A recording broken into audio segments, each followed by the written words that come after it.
And I'd like to welcome everybody this evening to part 2 of the 16th Annual Civil War Days at John A. Logan College. I say part 2 because I would like to just briefly recap part 1 today. On the campus of the college, we had, of course, we had no people there other than the reenactors, but we had a virtual event there. It went over very well. We had about 14 different reenactors on the campus today. We had our artillery battery, King's Artillery Battery was there again today. We had our Civil War doctor, we had a life of a Confederate soldier, we had the life of the Union soldier, members of the 31st Volunteer Regiment of General John A. Logans was on campus today again. We had women in the Civil War, and we had an African-American nurse, and we had General Robert E. Lee. So it was a great day. We were there for about 2.5, 3 hours. But we wanted to come over this evening for part 2 to the General John A. Logan Museum, because what we have here is a very, very unique opportunity for those of us associated with General John A. Logan. And, we have Dave Danielson here this evening. I've had the opportunity, and I know our director of the museum, Mike Jones, has had the opportunity to meet and talk with Dave here over the last couple of days, and he's got a really unique thing going here, and he's going to tell you more about this movie. During the interview here, or during what Dave has to say, if you have any questions, there's an add question button on the Facebook site you're looking at. So if you have a question, ask the question.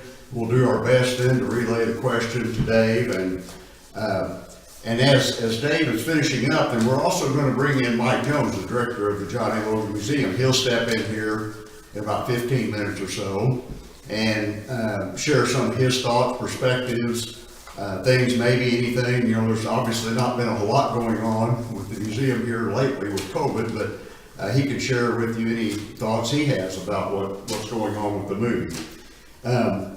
But Dave Danielson, Mr. Danielson is going to be talking about the Memorial Day movie he's creating and the reason why people he talks with who have never heard about John A. Logan before are so excited to see this film. General Logan represents the best parts of who we are as a nation: courage, honor, duty, freedom, and respect. Dave Danielson is president of Life in Pictures Incorporated. He's also the writer and producer of Memorial Day, the movie, a full-length dramatic feature film based on the true story of John A. Logan. Dave is an award-winning writer and producer with years of experience in screenwriting and video creation, and he has served as the program director and outreach director for the Iowa Motion Picture Association. It is my pleasure at this time to introduce Mr. Dave Danielson. Dave? Thanks a lot, Greg. Thank you for being here. Thank you. It is an honor to be here. I feel very blessed to be here in Murphysboro. As Barry said, had a great honor and privilege to take part in the John A. Logan College Annual Civil War Day. That was an amazing experience. So many great reenactors, resources, people who are so knowledgeable about this period in our nation's history. And of course tonight, standing here talking with you from the General John A. Logan Museum here in Murphysboro, Illinois, an amazing resource. And I would encourage you that once, please take advantage of this resource online, the General John A. Logan Museum. Huge thanks to Michael Jones. Mike is somebody who I've gotten to know over the last several years, and just been a great pleasure working with John, or with Mike, on the story about John Logan. And Michael continues to feed me great historic nuggets that we incorporate into the screenplay. So here to talk with you, as Barry said, about the movie that we're working on. The movie is called Memorial Day, and it's a story about John A. Logan. But really, I think in a broader sense, it's a story about an amazingly pivotal, tragic, challenging, pivotal point in our nation's history. You can use a lot of different adjectives that come into play there, and they're all accurate. with the movie, I think I'll start, give you a little bit of background about kind of my background, how I got involved in coming up with, trying to get on the road to do this project. So, my background real quick, communications, marketing, been in writing my whole career. Years ago, took my love of movies and naturally thought, okay, I love movies, I love writing, so I want to create some screenplays. And one of the first ideas that I had was a story about John A. Logan. So my mom was a Logan. Our ancestors are from this area, and there's some level of relation to the general. So that's how I first, growing up, heard about General John A. Logan from my mom and my grandfather. And so as I got older and I got into my career, and fast forward to that point where I thought, I want to write some screenplays, that was top of mind. That was the first idea that I thought, I really want to pursue this, really want to dive into John's story. And so that's what I did. And in the late 90s, I made my first trip to Southern Illinois and did some research. I wanted to see some of the places that I had heard about, that I had read about in General John A. Logan's path. And from that very first trip here, there was something about this region of Southern Illinois that just felt really familiar. I feel really at home whenever I come here. The people are amazing. It is a beautiful part of the country. There's so much history here. And, this is one of the highlights for me. Whenever I come here, to be surrounded by the amazing work that's been done here at the General John A. Logan Museum. Again, I would really encourage you, check it out online. So, through the course of research, I kept discovering new amazing facts about John A. Logan. Anytime that you create a story, especially a film, there can be this kind of unknown. You don't know how much you're going to find. You don't know how much you're going to need to dramatize to kind of connect the dots. And one of the most amazing things that I saw was the more research I did, the more I uncovered. And if you have followed General John A. Logan, you know that his life was massive. So many places, people, historic events that he was part of. The list goes on and on. And it's not just the war years. It's the years leading up to the war. Those years where he served as an attorney, where he served as a member of the state legislature, and then was elected to the House of Representatives to represent the state of Illinois.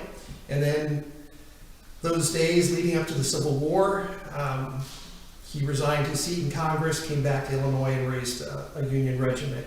So anyway, in that process of writing the story, I kept finding more and more, and talking with Mike, and uncovering other things that we thought, there's so much here, probably not going to have to dramatize hardly anything. So that's one of the things that we are very proud of with our team at Life in Pictures, that this is, I think, going to be a very historically accurate film. That's something we take a lot of pride in.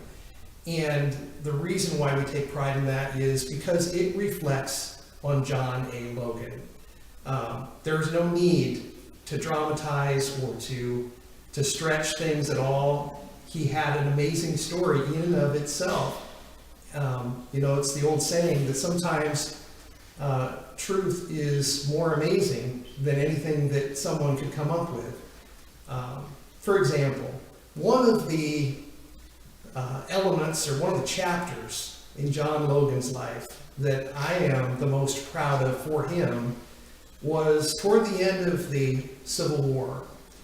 The Union Army was in camp just outside of Raleigh, North Carolina. It was April 1865, and word came through the camp that President Lincoln had been assassinated.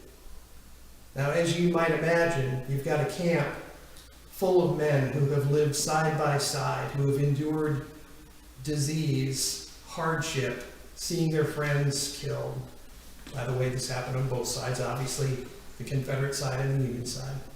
But as word went through the camp that night, there were significant numbers of men who, in that moment, in that reflex of sadness, picked up weapons. In that moment of kind of blind reflex of emotion, they took off on the road toward Raleigh. John Logan and many other men rode out. They put themselves on that road between their own men and the city of Raleigh. And in that moment, he had the peace of mind with the other men to let calmer heads prevail. He ended up talking with them and turning them back to camp. Eventually, the city of Raleigh recognized General Logan for his act of bravery, his act of valor that, may have saved that town from some level of destruction, or who knows. In fact, I think there's even a copy of that letter here at the General John A. Logan Museum. Again, I'm the most proud of that for John. There was a huge, long list of honorable accomplishments that he worked toward with his men, the men of the 31st Illinois Infantry, and then beyond as he became a Corps commander.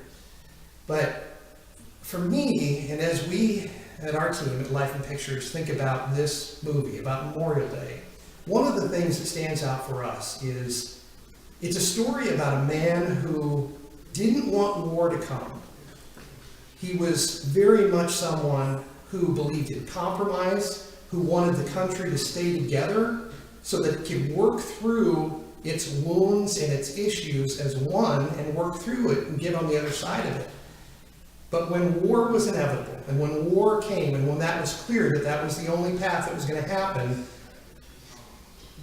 General Logan, before he became a general, before he became a colonel, he was a congressman. And he decided to resign his seat and come back to Illinois and jump headlong into the fray himself. He didn't have to make that choice. He could have taken a relatively easier path. The relatively easier path would have been to stay in Congress, still fulfilling an amazingly important role representing the state of Illinois and helping the country from that side of things. But for him, it wasn't enough. He came back, he raised that regiment, and then the rest of his war years chapter was written. For us, as we think about this movie, yes, there are all the accomplishments, there are all of the places, people, things that he saw, did, helped make happen. But in the end, it's a story about a man who is torn by the history he lived in, who wanted the country that he loved and believed in to heal, to come together.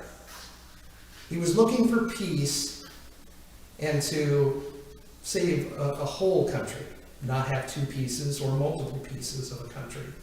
So that's our aim in creating Memorial Day the movie, is to produce a piece that hopefully reflects and does justice and honor to the memory of John A. Logan, and the fact that here was somebody who did everything he could, gave everything he had, and put himself on the line in almost every way imaginable to save the nation that he loved, to preserve the forum that we still enjoy today, where people who see things differently, who believe different things about maybe the same events, where we can have a framework where we learn how to continually and relearn. Let's talk. Let's have discussions. Let's disagree. Let's disagree vehemently. That's fine. But at the end of the day, we're all Americans. No matter whether we have a D in front of our name or an R, whatever it is, let's have this framework. So that's our hope. That's kind of the underlying tone of the film. where we're at right now with Memorial Day, we are in what's called pre-production. And that's just another name for the planning, the logistics phase. So we're doing fundraising. We shortly will be at a point where we will be able to do casting. And that's our plan. Pre-production is followed by a phase called production, which is doing those location shoots, actually filming the movie. And then the third phase is the editing or the post-production phase, and that's where all of the video, the film, all of the assets that have been collected in the production phase are pulled together, and that's where the movie and all the pieces come together. So again, 3 phases. We're in the first phase. Realistically, we're probably looking at not being able to film before 2022, and there's different reasons for that. Even if we were shooting a relatively small independent film that was set here in present day, in this year, it's still a pretty big undertaking. You still have to cast, find locations, fundraising. But when you try to do all of those things and you put it in the framework of the 1800s, as you can guess, there's a lot of things, a lot of moving parts that we're working through, because first and foremost, when we do this, we want to do it well, and we want to do it at a level that, again, honors our nation, honors John, and honors that time. And so we've got a lot of good things going for us with that. One of those things that we have is the fact that in this country, we have a lot of reenactors. We've got a very healthy reenactor community, and so that's something that we'll be drawing on. So that's kind of where we're at in the film production process right now. We're making good progress. We will definitely be back in touch with you guys through the museum and through John A. Logan College, keep you posted. But that's kind of the high level of where we're at. Always welcome questions. Again, if you are watching right now and you have questions, please feel free to send those over, and we will do our best to work through those. So again, I appreciate the opportunity to be here with you. It is an honor, it's a privilege, it's a huge highlight in my life every time I get a chance to come to Southern Illinois, and it is a huge honor for our entire Life in Pictures team to be involved with creating Memorial Day. And a quick word about our team. I feel extremely blessed with the team that we have at Life in Pictures. And we will continue working diligently and keep moving this along. So with that, I think we'll move on to our next phase. Dave, we had just a few questions coming in. I think you've already answered a couple of these, but yeah. Is the focus of this movie more on Logan or on Memorial Day? Great question. And a natural one, right? With a movie named Memorial Day. So, John Logan, instrumental in creating Memorial Day. The movie is primarily about John A. Logan. But, having said that, there will be a representation in the movie about his direct role in issuing the, I'm not sure if proclamation is the right word, but I'll say proclamation to the Grand Army of the Republic locations around the country. And that was a proclamation, and I'm not doing his proclamation justice, but loosely paraphrasing, where he instructed the GAR offices to, use their most fragrant, beautiful flowers, honor the graves of our fallen heroes on the last Monday of May. Again, I'm not doing his proclamation justice, but in the following years after he did that, that set the groundwork for what became Decoration Day and then ultimately Memorial Day. So to answer your question, primarily a movie about John A. Logan, but we do include the tie, so because we want this also to be somewhat instructional about his role in Memorial Day. Dave, another question. I think you touched on this just a minute ago, but when do you anticipate the movie coming out? I believe you mentioned That's a great, 2021, 2022. yeah, it's a great question. You know, there's so many elements that we're pulling together right now. Again, first and foremost, quality is at the top of our list, obviously. If we're gonna do this, we're gonna do it well. And with the idea that realistically, we're probably not going to be able to shoot the scenes, start filming until 2022. At that point, let's say that we are able to film through 2022 and then start the editing process maybe as soon as late 2022. That takes a period of time. So I think it would be realistic to say by 2023, it's possible that it could be released, we hope, into theaters by that time. Hopefully theaters are back in full force by then. Okay, another question.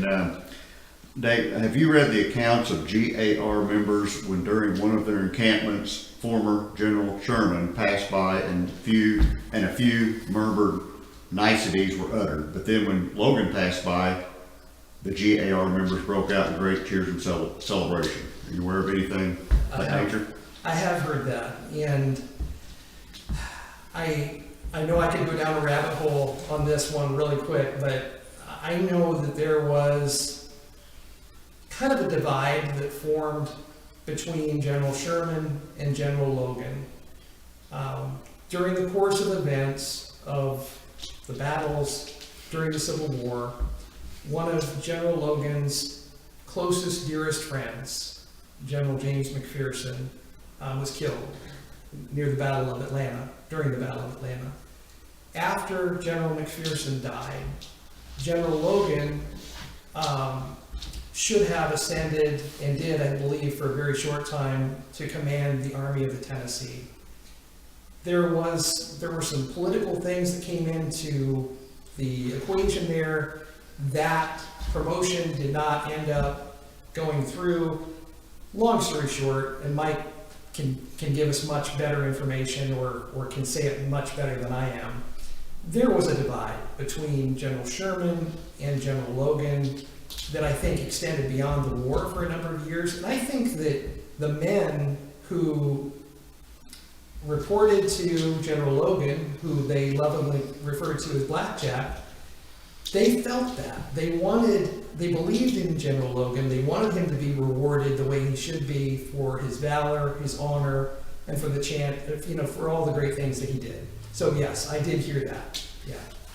Dave, another question came in. Are there any other movies of this nature which have been successful movies you could maybe compare to what you're thinking about? Been successful? Yeah, absolutely. That's another great question. And, this is something that when I talk about Memorial Day and people ask, what's sort of the look and feel? What's your hope for what Memorial Day could look like? This is going to be a full-length feature film. So it would be not unlike films like Braveheart or The Patriot or Glory. And I know those are all, at least in my mind, those are all classics. Those are all movies that if I'm sitting on my laptop and I'm doing work and I've got the TV on and I'm just flipping through channels to have something on in the background or whatever, and I see Glory is on, I watch that. Again, I have it on, or I turn on Braveheart. That's just me, not everybody's that way.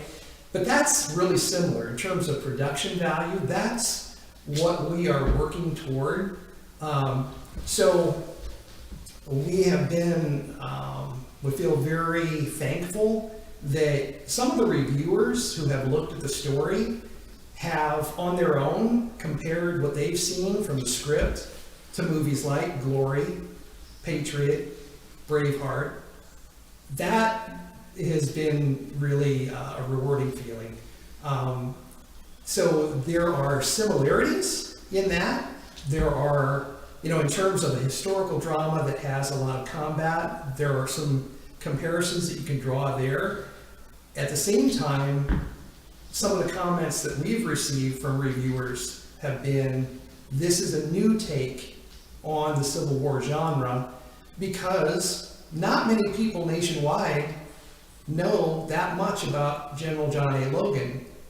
And that's, this is one method of trying to help to expand his story, building on the great work that Mike Jones in the General John A. Logan Museum does here every day. And, we just want to try to add that and multiply that as best we can. Dave, another question. Have you thought about specific types of actors that you would like to ask to be in the movie Memorial Day?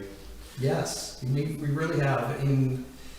I can't mention specific names right now, but I can kind of give you a flavor for that. So if you think about movies like Glory or Braveheart or Patriot, and I know I keep using those same ones, we could even use more current examples like Midway or 1917. Our plan is we definitely can see casting someone who is recognizable in the role of General Logan. The same, I think, goes for Mary Logan. And we will also have characters for President Lincoln, General Sherman, General Grant, General George Thomas, General James McPherson, and a lot of other people who were integral to the story with the 31st Illinois Infantry. So I know I'm kind of being vague about that, but that is our hope, to cast people who are recognizable. Having said that, we're not closing ourselves off from any possibilities. There are a lot of talented people, and who knows? I mean, it may be that when we cast the role of General John A. Logan, maybe we come across someone who maybe not many of us have heard of before, or maybe it's somebody that you've heard his name a lot. So that's kind of, I know I'm being a little vague. Somebody just texted in a suggestion. Tom Hanks as John A. Logan, or Bob Patron would be a great John A. Logan. Do you know any of those names? Of course, Tom Hanks, I guess. Yes. Oh, absolutely. Okay. Another question, I think you touched on this. Logan was popular certainly amongst the GAR, but Mary was in her own right a veritable rock star to the Women's Relief Corps. Yeah. Will you touch on Mary in this film? I think Yes. you kind of mentioned that, but Yes. any other thoughts? Absolutely, and I can tell you that I believe that without Mary Logan, John A. Logan's story would not be as rich. I know just from my conversations with Mike and the research that I've seen, the things that I've read, she was massively involved in his life and in helping to shape his views and being a sounding board and a partner in all aspects of life. And in the film, she will definitely be right there. She will be a central character. In fact, I was just looking the other day at the script, and there's a thing that you can do where you do kind of a breakout and you look at the number of scenes that the different characters are in. And as you might expect, it's John Logan and Mary Logan. They're head and shoulders above everybody else in the cast. They're, first and foremost. So she will definitely be well represented throughout the film. Dave, just a couple of other comments. A comment here, people remember what they see in movies. I think this will be a great exposure for this part of history, especially someone local to you and your community. So some nice comments here. Yeah. At this time, we would like to go ahead and bring in Mike Jones, the director of the museum, and see if any other questions come up, or if Mike has any thoughts. I know he's been a big source of information for this film. So Mike, come on in. And hello, sir. Well, hello, sir. How are you? Very good. We haven't talked lately, have we? I know. I don't have much more to say because Dave really captured the way I feel about Logan. We were kindred spirits from almost the first moment we started this subject, and that was how many years ago? Oh, I've lost At track. least 2. But I've talked this with Dave a long time. It's a wonderful idea. Logan, to me, I will admit I'm biased, and not say that like Logan was human. There are things Logan did that were inappropriate. I mean, that's part of being human. But the things that he did and the steps that he took, and Dave mentioned it earlier, he chose country over party. And that was very hard for him because it turned his family against him and it turned his friends against him. He was shut off from his mother, his brothers, his home, law partner, for making that choice. And another thing that doesn't get mentioned because this is an after the war thing, Logan evolved with his attitudes toward African Americans throughout the war.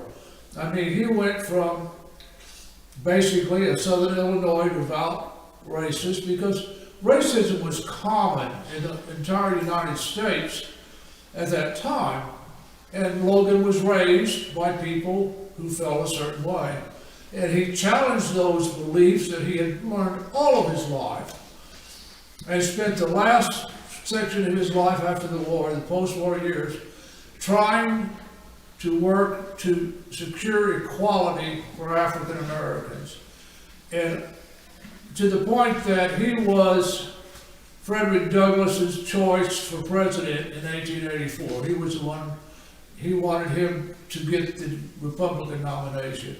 And I think that's what made Logan interesting. So we could study a man who said, boy, he was really wrong here. Civil service, he had some ideas that would not fly today, and in other areas. But when we look at his core values of what it was, what it meant to be a citizen of this country, what this country meant, and the importance of equality for all, he just would not compromise. And I mean, even when the mood of the country was changing in the late 1870s and 80s, Logan held to his guns. And I think he's a very admirable person. I mean, in war, in peace, I mean, that's why we call him soldier statesman. Mm-hmm. And when he calls me on the phone, or I call him, we have very long conversations. Yeah. That's always a huge highlight for anybody. Yeah, it is. What I enjoy it. Our museum, of course, is closed. I mean, these are the sign of the times, because we're a small museum. But when things get back to normal, and they eventually will, we really would enjoy coming, having people visit, and we want to tell them the story of Logan. I mean, we do it in our small way, and Dave has come up with a way to do it in a big way, and I think that's wonderful. Thank you. And you know, again, until that time when the doors of the museum can open again, please go out and visit the General John A. Logan Museum website. One of the things that I think is an amazing piece of history in video form is Caught in the Sweep of History, a series of videos, and that's just one small part of the really amazing content that's out there on the General John A. Logan website. But Caught in the Sweep of History, Mike, I know we've talked about this before. That is a really, really well done documentary. Could you talk a little bit about how that came together? When we decided to study the effect of the Civil War on Southern Illinois, or Egypt as it was called back then, as I like to say, there was nothing little about Egypt. And we were known across the nation as Egypt. It wasn't a good reputation.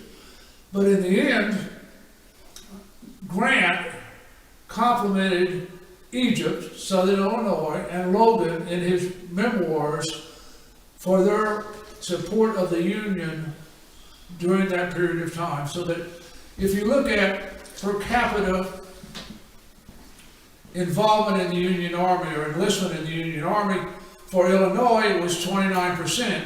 If you look at Logan's congressional district, which was 18 counties, that participation was 42%. And so we thought we need to tell this story, and that's what we worked on. So we had a series of 4 exhibits about Egypt in the Civil War, very cleverly named the first year, the second year, the third year, the final year. And as we were taking it down, we decided we hated to see all the information go away. We turned it into 3 half-hour documentaries and one 45-minute documentary that you can find on our website. And we were all very pleased with it. You have to understand, we're pretty biased. We put it together with a wonderful, what did Rich Kennedy do? I mean, he filmed it, he produced it, he edited it, had a fairly decent script writer, and I think they're very good. And again, when somebody comes along like Dave and tells you that they're good, it makes you feel that was a real boost for me. Very proud of those videos. We were before, now we're even more so. Don't take a lot of time to watch, but it really gives you a picture of the southernmost part of Illinois during the Civil War. Yeah. You know, one of the things I wanted to ask you about, Mike, you know, in the process of learning more about General John A. Logan and talking with you and research and writing the story, one of the things that I keep coming back to is the fact that General John A. Logan, before he was a general, before he was a colonel, he had a lot of choices in life. He didn't have to resign from Congress and put himself in harm's way and in turn alienate, you know, come up with a decision that no matter which way he would have gone, he would have alienated people. What does that say for you, you know, all the time that you spent learning about General Logan? What's his character like for you? What you think about to me, he's a person who's very black and white. I mean, when he gets an idea, that's it. Now, if it's a wrong idea, you know, he still holds on to it, but his ability to change, and I think his love of the country, because he was so involved in the Democratic Party and in states' rights, and felt that slavery was not a problem, it was legal. The Constitution allowed slavery. And he looked at slavery as a legal issue, a states' right issue, and yet, if it meant, if saving slavery meant destroying the Union, slavery had to go, because the Union was the most important kind of experiment in the world. I mean, he saw the United States as that city on a hill, and we were there as an example for the rest of the world. And democracy, he was taught by his dad how important democracy was. And I think that decision, you know, once he broke that down and considered that, you know, I can do this or that, and to make a decision and to have your mother say, I don't want to ever see your face in my home again, is a hard decision to go against your family and to get against your friends, your neighbors. And he did that. So that's a strong, and once he makes it, Logan, once he made that decision, but he continued to evolve. Yeah. You know, he continued to question not the legal question of slavery, but the moral question of slavery. While it might have been legally right, was it morally right? And I think that's what finally turned his attitude toward African Americans toward slavery and set the course for the rest of his life. I think it's pretty remarkable how by the end of his life, from the things that I feel like I picked up through research and in our conversations, he became one of the nation's leading, I guess at that time, what could have been called civil rights proponents, you know, as you said, earning the praise of people like Frederick Douglass. Right. And that night on the lawn outside his house in Washington, D.C. That's a wonderful story, when he was serenaded. Frederick Douglass said he would trust him above any man to take care of the needs of the colored people of America. He says, or indeed any people. And again, that's a paraphrase. But have a wonderful paragraph. When I found that, I hate to say it, I have that little bit of skepticism that when people change, they change to benefit themselves or because they've really changed. And when I found what Frederick Douglass said about him, because I would trust what Frederick Douglass said about somebody, I thought, you know, this man truly changed his attitudes toward what he thought was morally correct. And he brings that in, he brings his Christian religion in to that when he talks. He says any Christian who does not see this is not working in the right direction. I think he was, I keep coming back to one element of his character, which is putting himself on the line to not always do what was convenient.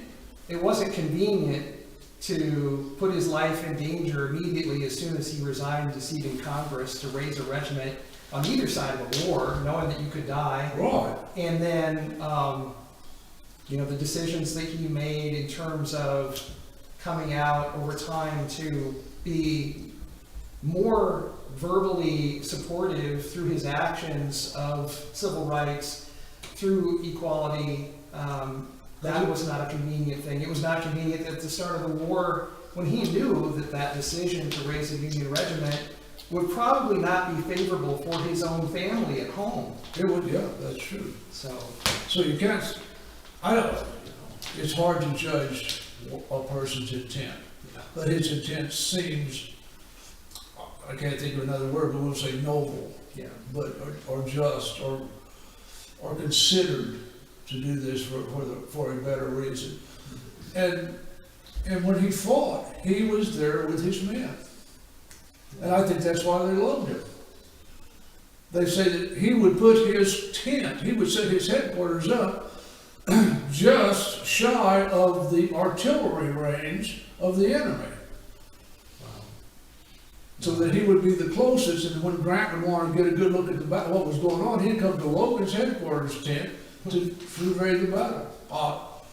You can see I'm a biased person, but I think the story's there, and I think the man is there. And I think his life was an adventure. absolutely. And I know one of the questions that we had earlier was about Mary Logan and the role that she played in his life. Could you talk a little bit about that? I know no one has probably done as much research. What do you think? What Mary Logan was, you know what I say, I would agree with you. Without Mary, Logan would not have achieved as much, I don't believe. She was intelligent, she was ambitious, she knew how to, when they got into politics, to work within those limits that were allowed to her, and she would work to the very edge of them. She loved him. She was 37 years a widow, and they were partners. I mean, they were truly partners. She had the education to help him as an attorney. She had the education to help him in the House of Representatives. He listened to her ideas, and we have more to prove that. And I think that those ideas included all the other things that he evolved with.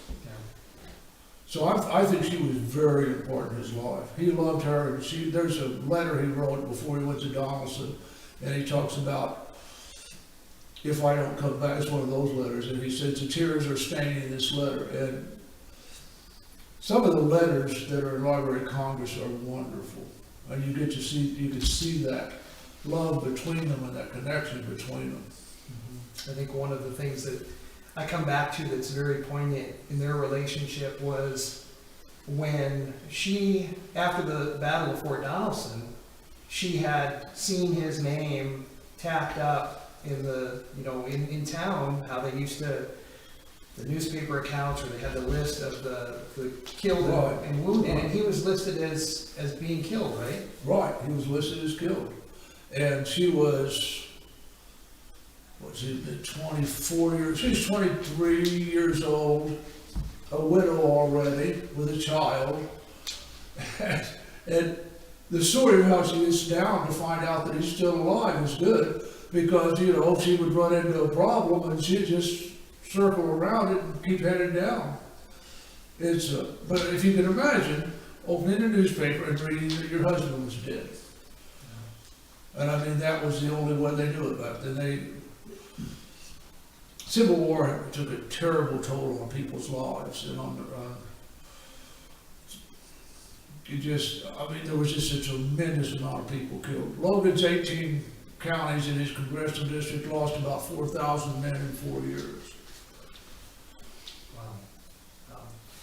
And after that, so after Donaldson, she thought that he had died.